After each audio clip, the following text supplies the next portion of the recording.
Hello, my name is John Fisher, and this is Orde in Israel, and we'll begin in just a few minutes. Let me check something. Let me check something really quick. Yes, okay. So we'll begin in just a few minutes. This is Orde in Israel.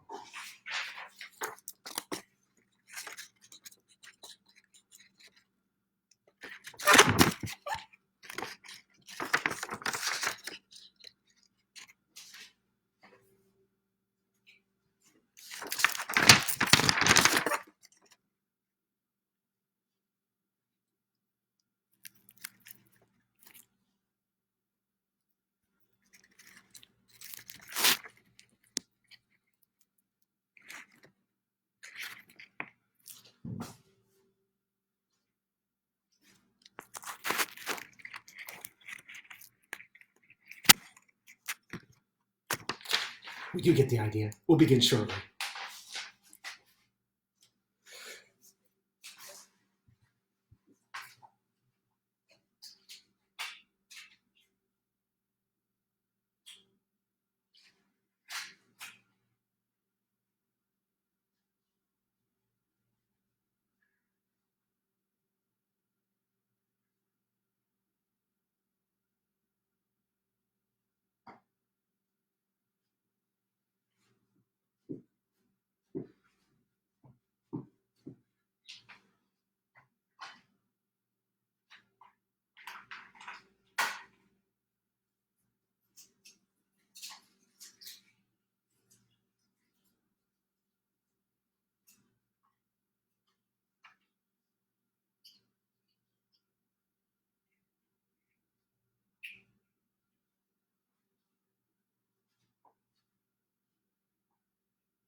Hello, I'm John Fisher, and this is Orde in Israel, part 2 of the Orde Wingate story.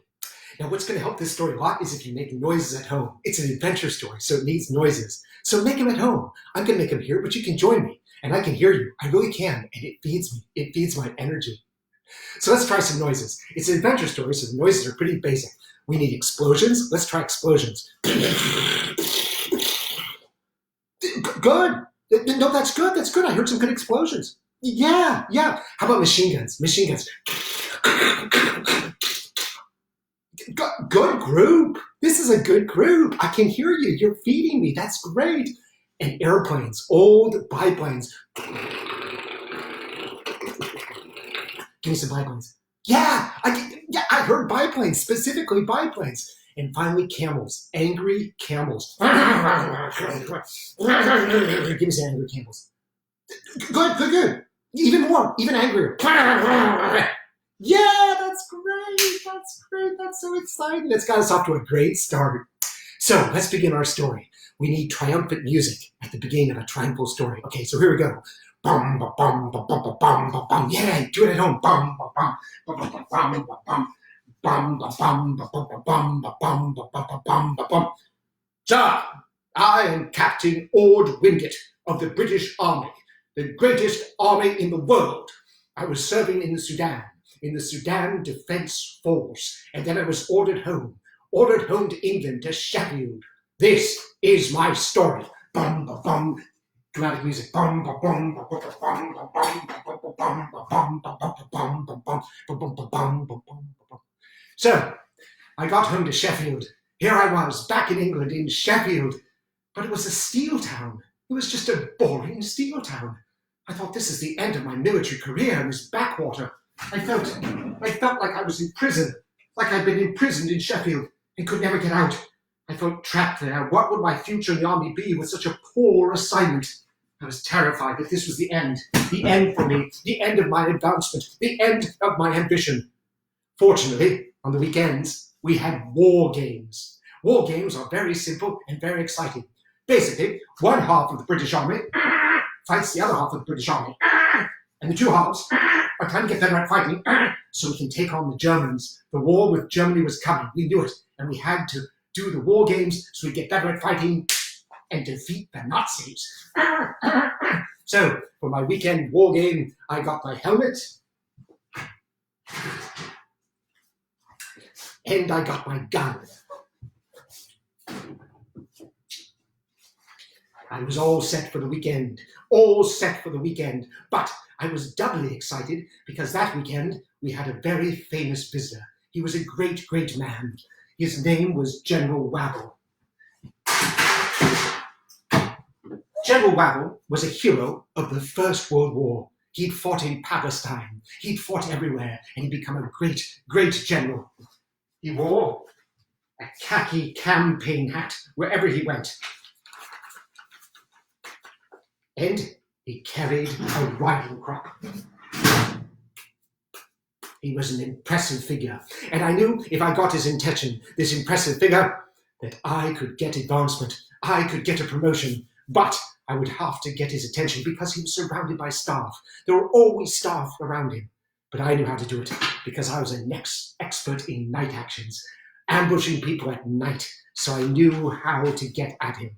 So I would sneak up on him at a time when it was vulnerable, in the very early morning, on the morning of the war game, when he's surrounded by his staff, but the light was very dim, and I knew how to get to General Wavell. Bum, ba, bum, suspenseful. Bum, ba, bum, ba, bum, bum, ba, bum, ba, bum, ba, bum, bum, ba, bum, ba, bum, ba, bum,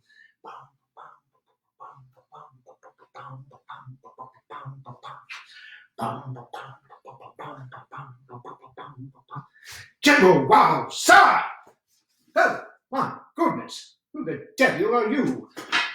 Orde Wingate, sir, Captain Orde Wingate. Where did you spring from, young man? From nowhere, sir. I snuck up on you. Snuck up! Oh, goodness, so you did. What's that you've got in your hand? It's a candle screw. A good old candle. A candle? Why not use a torch? Because candles are much more Old Testament, and that's me. Old Testament. I'm an Old Testament kind of man.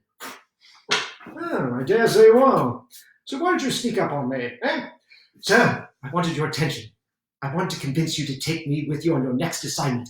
I see you're posted to Palestine. I want you to take me to Palestine. I love the desert. I love the Middle East. Well, why should I take you to Palestine? What qualifications have you got, eh? Tell me, why are you qualified to serve in my command in Palestine? Sir, I've come from the Sudan, and I discovered the lost city of Zerzura. I discovered it, sir, all on my own. Have you seen the Royal Geographic Society magazine?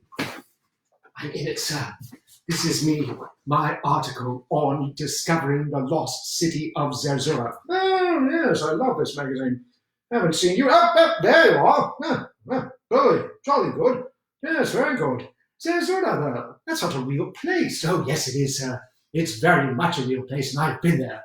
Really? Well, and how did you discover it? I made it my mission, sir. I wanted to go out into the desert. I love to journey into the desert. And I knew if I could get far enough out into the desert, I would find it. It's my territory, the great sand sea between Libya and Egypt. So I got permission from my commanding officer in the Sudan to leave the base and head north to 350 miles south of Cairo in the middle of the desert on a train. Make train sounds, train sounds. I got off the train 350 miles south of Cairo and got into a truck. Make truck sounds. I drove 220 miles out into the desert, into the sand, to a place called Qasir Dakla.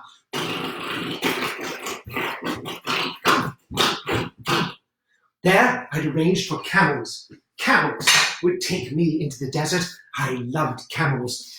Camels are the beasts of the desert. They're the perfect desert animal because they need very little water. And they can survive out there in the middle of nowhere. That's where I wanted to go, into nowhere. But I knew that I had to wear a disguise. So I dressed like a Bedouin. And I had only Bedouin cameleers with me, 13 camels, all of us. And we headed out into the desert to find the lost city of Zerzura. That beautiful city with all those beautiful white buildings, those thousands of people, those thousands of birds flying around it, and also that sleeping king and that sleeping queen waiting for me to discover them. Also, those awful, awful giants, the ogre giants that would protect it, and also the sandstorms. I knew I could get through all that to liberate the king and queen, raise them from their sleep. So I headed off into the desert, into the great sand sea, to discover Zerzura. Bum ba bum ba ba ba bum ba bum. Bum ba bum ba ba ba bum ba bum. Bum ba bum ba ba ba bum ba bum. Bum ba bum ba ba ba bum ba bum. There I was, out in the middle of the desert, close to the sun. I felt like Lawrence of Arabia. He's a relative of mine, a cousin, Lawrence of Arabia, and I could sense that Zerzura was close. I was close to Zerzura. It was someplace near. But as I approached, something started to happen. Wind started to blow. Blow wind, blow wind.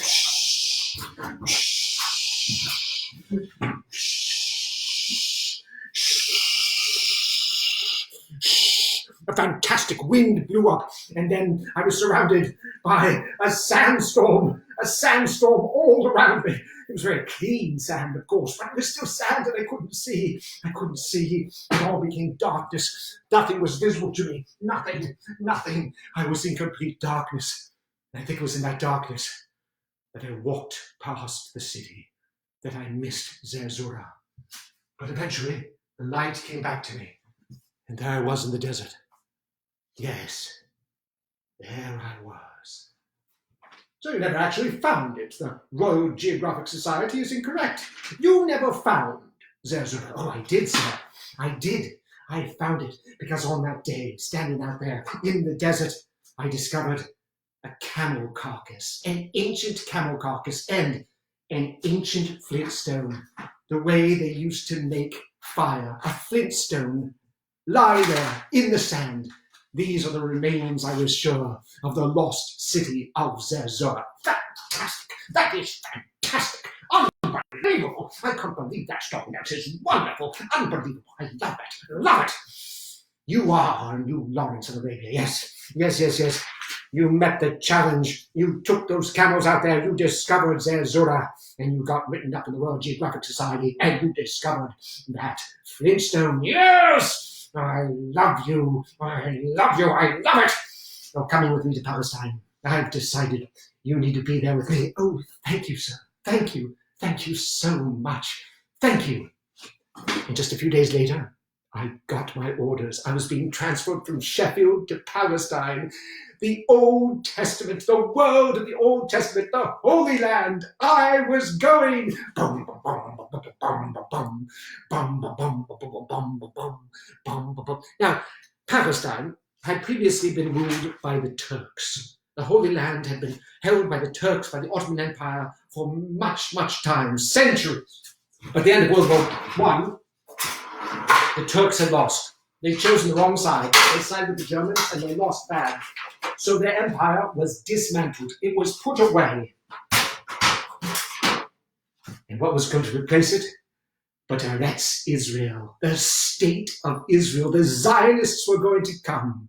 You see, the British, with the Balfour Declaration, had given Israel to the Jews, back to the Jews who had been there 2,000 years. It was wonderful, and the Jews flooded into Palestine because the Nazis in 1935 in Germany had declared the Nuremberg laws. The Nazis were going to cleanse Germany of the Jews. Many Jews emigrated to Palestine, and the British mandate was still in charge. They were still commanding in Palestine, and here came the Jews to colonize, to start a whole new civilization, building on the memory of the old. The problem was that there were many Arabs already there, and they did not like the Jews. They thought the Jews were taking their land, and they attacked, they rebelled against all that was happening, not just against the Jews, but against the British, who they saw as facilitating it. The British had promised that the Arabs could have Palestine, but they'd also given it to the Jews, so it was confusion. So the Arabs retaliated with massive attacks. Attacks. They were always attacking a pipeline, the Iraq Petroleum Company pipeline, which stretched from Jordan, Transjordan, all the way to Haifa. It was a British pipeline. And they used to attack all along the pipeline and blow up sections of the pipeline so that it spouted into the air every night where the rebels attacked. Huge geysers of flame lining the way from Transjordan to Haifa. The British were incensed. They couldn't stop this. And the British were torn. They were very torn in this period because, of course, the British had promised this land to the Jews. And many Britons felt wonderful that we were restoring to the Jewish people the Holy Land, the land of the Old Testament. But it also made a promise to the Arabs. And the two promises were in tension. When I was in London, I'd met Chaim Weizmann, one of the men who was responsible for Zionism, for bringing the Jews back to the Holy Land. And he liked me. Yes, I like you, Wingate. You are Hayedid, a friend of the Zionists. I said, thank you, Mr. Weizmann. He said, but why? Why are you so interested in Zionism? You're not Jewish. What does it mean to you? I love the Old Testament. When I hear the Old Testament stories which were read to me by my father, my heart warms. I'm transported back to a magical place. Oh, they remind you of your father, who you loved. No, I didn't love my father. I hated him. He was cruel to me, mean. He criticized me. He beat me. I hate my father. But every night he read to me from the Old Testament because he was a religious fanatic. He couldn't help himself, but I heard in his voice great love, great devotion, and I realized that my father had love in him, that there was a loving man buried under the hateful man. And those stories warmed my heart and became the best part of my childhood. In that way, yes, I'm a Zionist and I want to help you. I want to restore the holy people to the Holy Land. And hopefully you will help us. So when I got there, I got in touch with the Jewish Defense Force, the Haganah, David Ben-Gurion, and Moshe Dayan. I was friends with them almost from my arrival, with the endorsement of the British. The British wanted me to help because, of course, they wanted the Arab rebels to be stopped. Now, one of the problems at this time was that the Peel Commission had been sent from Britain to find out what Britain was going to do with Palestine, because the British were getting sick of running Palestine, and they recommended, the Peel Commission it was called, it recommended that Palestine be partitioned. Part to the Jews, part to the Arabs. Well, this made nobody happy. Nobody. The Arabs thought that there were too many Jews coming from Germany. They were filling the land. They didn't want any Jews there. None. And the Jews wanted it all. They wanted all of Palestine. So there was tension. So I went to the Haganah and I offered myself. Orde Wingate. I would help them. I would train them to fight. Well, they sent me to a kibbutz, to a settlement, a Jewish settlement called Hanita. The settlements were filling the country. This one was up north, near Lebanon and Syria. And the settlement had a prefabricated fort. The fort had been sent to them by the Jewish National Fund. It arrived in the mail. A prefabricated fort. A kit. There it came. Look familiar? Yes, it was delivered to them. And this fort was built.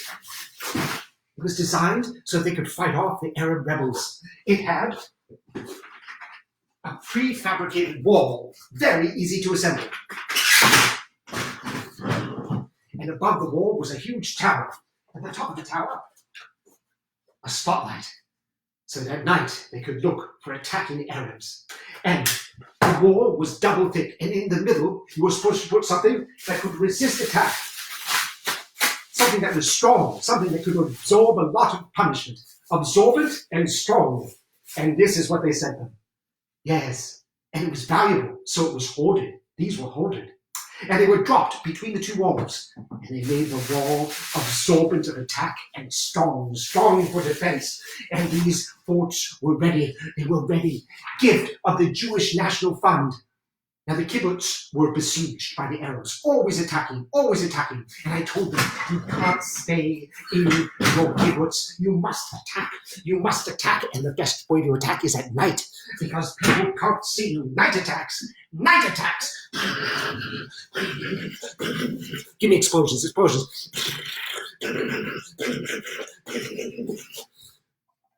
Unfortunately, the Jews were reluctant. They didn't want to follow me in my formation of the special night squads. They didn't want to fight. I told them, you've got to get out from behind your wall. You've got to not let the wall be your only means of fighting. It can't be a defensive war. It's got to be an offensive one. Get beyond the wall. Go out and attack the Arab rebels where they are. You must. And the Arabs were smuggling arms from Syria, from Transjordan. They had to be stopped. Don't fight a defensive war. Fight an offensive one. So I decided I would convince them through training. We would train, and we trained and exercised. And I told them, you are the Maccabees. You are Gideon. You are Joshua. You are the Old Testament warriors. But I need support from the British. They supported me, but they weren't giving us money. They weren't helping us enough. So I found out that Wavel was coming to see us. He'd be driving up. So I would lay another ambush for General Wavel coming north in his campaign hat, driving up in his truck.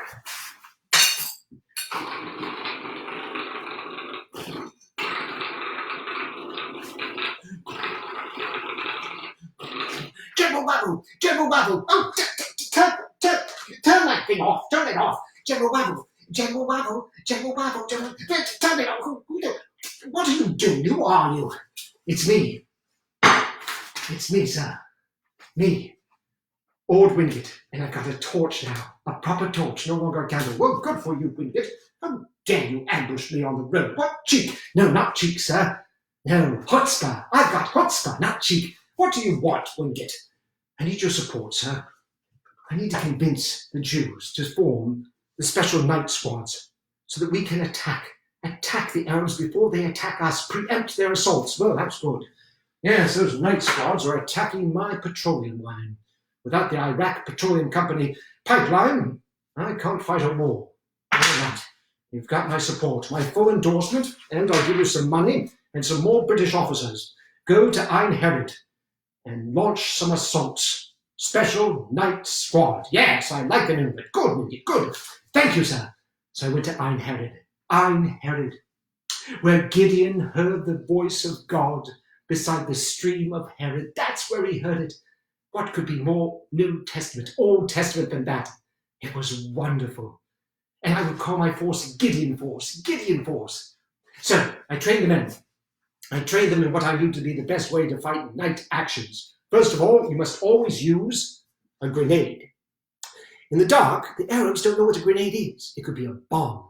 It could be artillery. It could be a bomber dropping high explosives. It could be anything. It confuses the Arabs. Then you have to use on the Arabs the bayonet. Yes, that was the ticket. The problem with the bayonet is it catches the light, even at night. It catches the reflection of the moon. So I told the Israeli soldiers that we had to cover our bayonets with condoms. We would put condoms over the bayonets, like us. We had very big condoms in Palestine, very big, and in the British Army, of necessity. That's what we would do. There was another problem, though. There were a lot of men in the special night squads who were bald, like Moshe Dayan. And I said, what are we going to do about your bald head, Moshe? He said, what's the problem? The moon is reflecting off it. He said, I don't know. And I said, I've got it. Moshe, you must wear a condom on your head. And that's what he did. He wore a huge condom on his head to shield it from the reflections of the moon. And now we were ready. We were ready for our own night assaults. We were ready to go into action, and we chose for a major assault the city of Deborah. Deborah, named after the first woman judge in the Old Testament. And we attacked at night. Night attacks, explosions. We fought all night.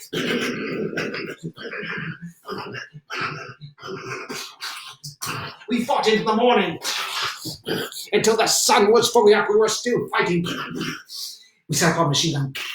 The Arabs started to flee, and some of my men were very cold. So what they did was, they grabbed some Arab blankets to warm themselves, but they kept fighting. But our machine gun couldn't tell the difference between them and the real Arabs. And I was standing very near to one of them, and our machine gun opened up.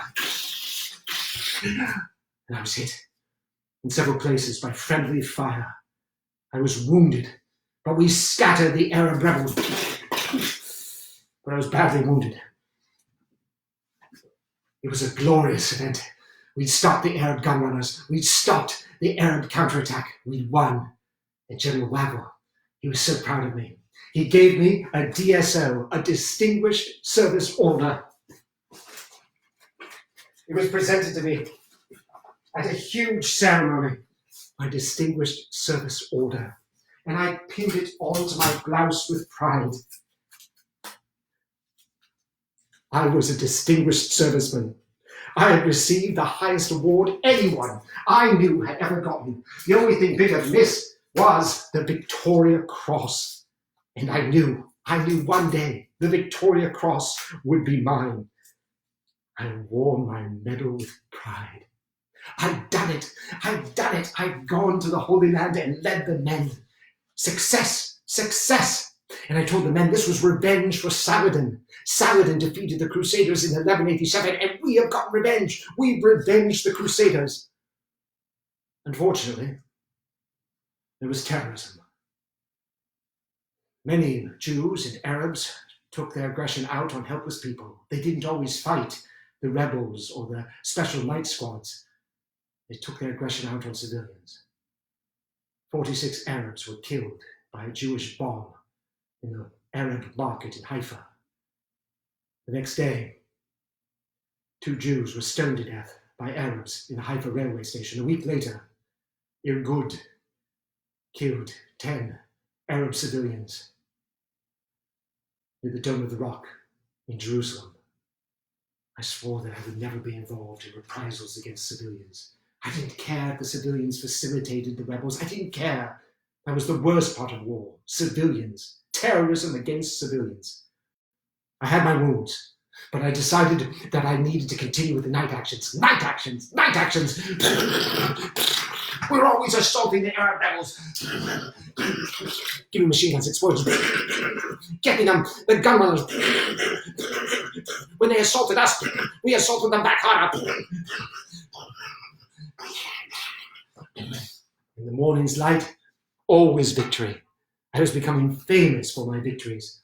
But, although my wounds were healing, I wasn't completely satisfied because I knew the men needed more training. They had no discipline. We'd be marching 15, 22 miles a night, but there wasn't enough discipline. In the morning, people were scattered. Machine guns were shooting us in the back. So, we had to go back into training. And the thing that would give them discipline is being on time. So I started to wear a large alarm clock around my neck. And I knew that this alarm clock looked silly. I knew that. But I wanted them to know my passion. I wanted them to know the importance of time. And I realized and I learned that it doesn't matter if something embarrasses you if you believe in it. Nothing you believe in should be embarrassing. So I wore my clock to inspire my men. And nobody would pay for this, though. The training, they wouldn't pay for the training. The British wouldn't pay for the training. The Jewish agency wouldn't pay. But I trained them anyway. And we trained. And we trained. And we trained. And we created a new Jewish army. And finally, the Jewish agency decided it would pay. It would pay for the training. I was on the top of the world. I had the support of the British, of the Jewish agency, of the Zionists, of everyone. And then my great friend, Chaim Sturman, the head of Ein Herod Kibbutz, where our wars had started, stepped on an Arab landmine and was killed.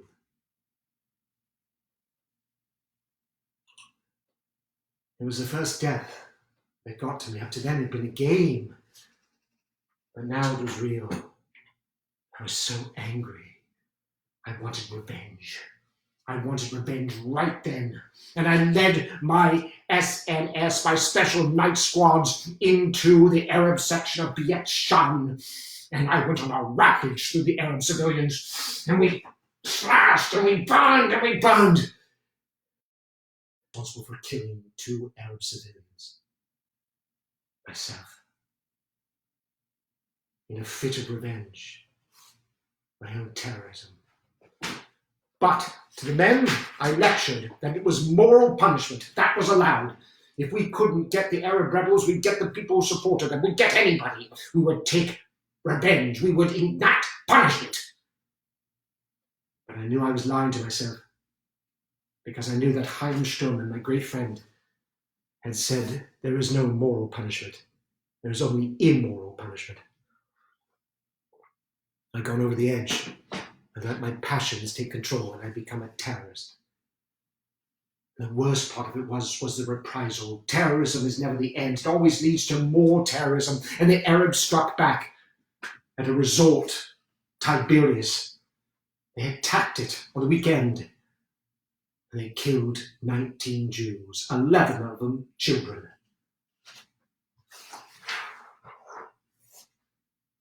They stabbed the children. And only after they'd stabbed them did they throw their bodies into a burning synagogue.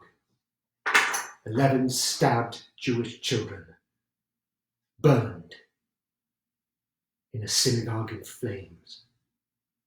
This was the world we lived in. Children being thrown into the flames after being stabbed.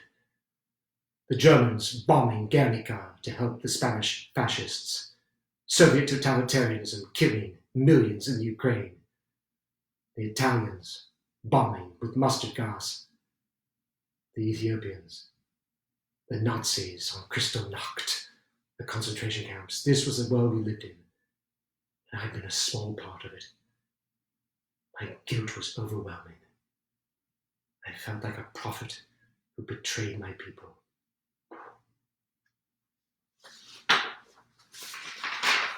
Nevertheless, the special night squads had to keep fighting. The rebels were getting control of too much of Palestine. We had to fight back, but we would no longer fight against civilians. We would only fight against the rebels, the Arab rebels. And we launched an ambush at Lubia, targeting only rebel soldiers, Arab rebels. And a huge duel unfolded on the top of Mount Tabor. this huge mountain. At the top of it was the Church of the Transfiguration. And we stormed to the top of it at night in our massive night attack. And we took our flashlight and up we went. Up we went.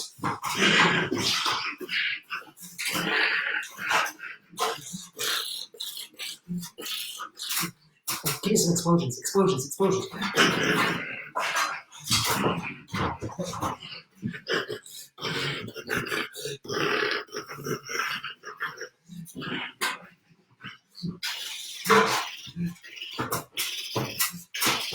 And the only light was the glow of the moon over our heads as we fought in the Church of the Transfiguration at the top of Mount Tabor. And we couldn't win. We couldn't win. So I signaled for the Royal Air Force, the RAF, to come in and support us. I'd learned from reading treatises written by Luftwaffe generals about infantry receiving support from aircraft. And in they came, the Royal Air Force. Make airplane sounds. Make airplane sounds.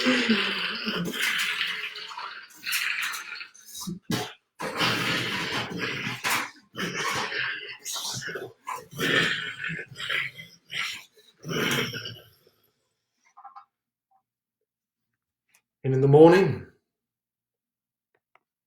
we'd sent the Arabs packing. We defeated them, unequivocally, at Mount Tabor. It was a clean fight, no civilians. And we learned to use aircraft. Wavell always gave me wonderful support, and he decided it was time for me to have home leave. He wanted me to go home, back to London. So I got on a ship and journeyed home. Make ship sounds. Back in London, I wasn't interested in relaxing. I was concerned. I was concerned because of appeasement. The Prime Minister, Neville Chamberlain, was appeasing everyone, all the fascists. At Munich, he gave Czechoslovakia to Hitler. He had given Ethiopia to the Italians, taken it away from the Ethiopians and given it to the Italians. He was appeasing everyone. And I hated appeasement because I knew the next step would be the abandonment of Palestine. That the Jews would not be allowed to make their land there, to create their own state, a new Old Testament. They wouldn't be allowed. So I went to see Malcolm MacDonald, the Colonial Secretary. I said, Mr. Secretary, Sir Malcolm, please listen to me. The Jews can bring so much to Palestine. They grow things. They build cities, communities. It's a growing culture. They're wonderful, the Zionists. They'll bring back the Old Testament if we let them. Don't deny them. So Malcolm said, I'm sorry, I just don't agree with you. It's become too much of a burden for Great Britain. We have a big war coming. We need to think about more important things. What could be more important? So the War Department told me to shut up. I've been ordered to shut my mouth, and I said, well, I will shut it as noisily as I can. So I went to see Winston Churchill, Sir Winston, who I knew one day soon would be Prime Minister. He wasn't yet, but I knew he had the power, and if he was in office, he could make it happen. He could make the state of Israel happen. So I went to see him at a cocktail party. I said, Sir Winston, may I speak to you? He said, young man, what would you like to say to me, young man? Well, Sir Winston, it's about Palestine. I've been serving in Palestine. The Zionists are wonderful. We can't betray them. We've told them that we give them a state. We can't take it away from them. Wonderful things are happening there, sir. They have passion, they have drive. They build, they grow. We must give them something, some kind of a state in Palestine. And then this man walked up and he said, oh, Winston, it's so good to see you. How are you, Winston? Am I interrupting? And Winston did a slow burn turn. Yes, sir. This young man is telling me something very important. Please do me the courtesy of shutting your trap, sir. It was a glorious moment because I had Winston in my corner. I went back to Palestine and Wavell was there and he'd written up my report, the report on me as a captain And what it said was, he's a good officer, an excellent officer, motivated, hard fighting, hard working, but he seems to be motivated more by ambition. I said, no, sir, no, I'm motivated by duty to what we said we do, to bring a state to the Jews. Well, he didn't agree with me, and I was losing my best ally. On top of that, the special night squads had started going to extremes. In a mission that I didn't lead, they took 3 captured Arabs, tied them up, and shot them in the back of the head in cold blood. British officers were beginning to tell me that the SNS, the Special Night Squads, had forfeited our reputation for fair fighting. And then, in May of 1939, I was ordered home. I was ordered back to London to command an anti-aircraft unit, which was important work. I don't deny it. I realize it was important work. You see, bombing had become the thing. Everybody was bombing. Hitler bombed Guernica to help the Spanish fascists. The Italians dropped mustard gas on the Ethiopians. The Japanese did the same thing in Shanghai, in Guangzhou, conquering the Chinese. There was a great fear in England of bombing, and anti-aircraft units were very, very important, but I didn't care. I didn't want to man an anti-aircraft unit. I didn't give a damn about my DSO. So I went to the Haganah and I said, listen, if I can't come back here and fight as a regular soldier, I will come back here and fight with you as a refugee. I believe I am a Zionist too. And then Sir Malcolm, the colonial secretary, issued his white paper. This is what he advised the British government to do and what the British government would do with regards to Palestine. 15,000 Jews would be allowed to emigrate there for the next 5 years. No more Arab land could be sold to the Jews. There would be no Jewish army. None, because it provoked the Arabs. And there'd be no partition of Palestine. It would be one state after 5 years with a 2/3 Arab majority. Oil. The British had opted for oil. They denied their obligation and said, no, we have to go with oil because a war is coming. I was outraged, furious. I got drunk at a party.